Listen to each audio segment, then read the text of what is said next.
माननीय मुख्याध्यापक, सन्माननीय व्यासपीठ, पूज्य गुरुजनगण आणि माझ्या बाल मित्र मैत्रिणींनो, मी तनिष्ठा कोरे इयत्ता 10वी ब ची विद्यार्थिनी आज आपणासमोर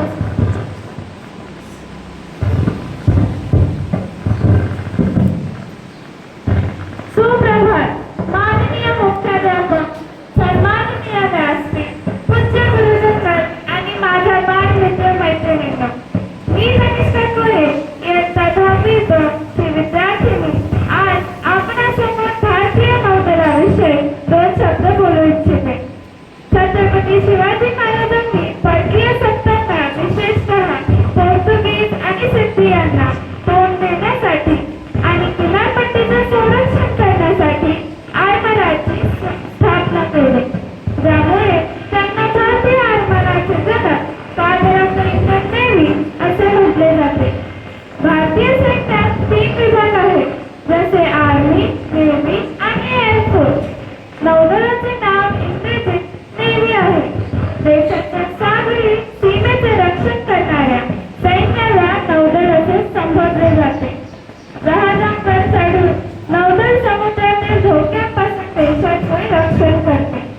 भारतीय नौदल ही भारतीय लष्कराची नौदल शाखा आहे, जिचा 400 वर्षांचा इतिहास आहे आणि ती केवळ देशाच्या सागरी सीमांचेच रक्षण करत नाही, तर तिची सभ्यता आणि संस्कृती देखील राखते.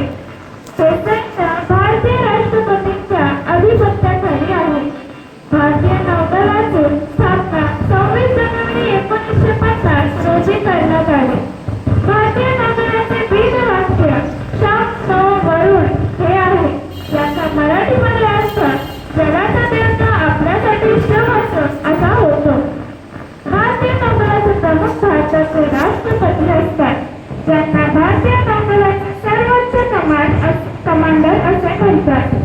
भारतीय नौदलामध्ये अंदाजे 300 विमाने, 64,000 कर्मचारी व जवळपास 50,000 कर्मचारी आहेत. भारतीय नौदल हे जगातील 4थ्या क्रमांकाचे सर्वात मोठे नौदल म्हणून ओळखले जाते.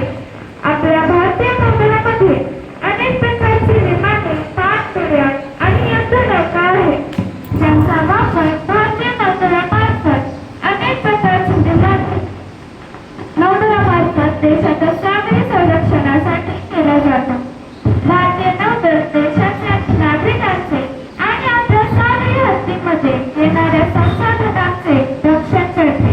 तसेच शत्रूंना सागरी हल्ले करण्यापासून रोखण्यास आणि नैसर्गिक आपत्ती आल्यास नागरिकांना मदत करण्यास भारतीय नौदल नेहमी तयार आणि तत्पर असते.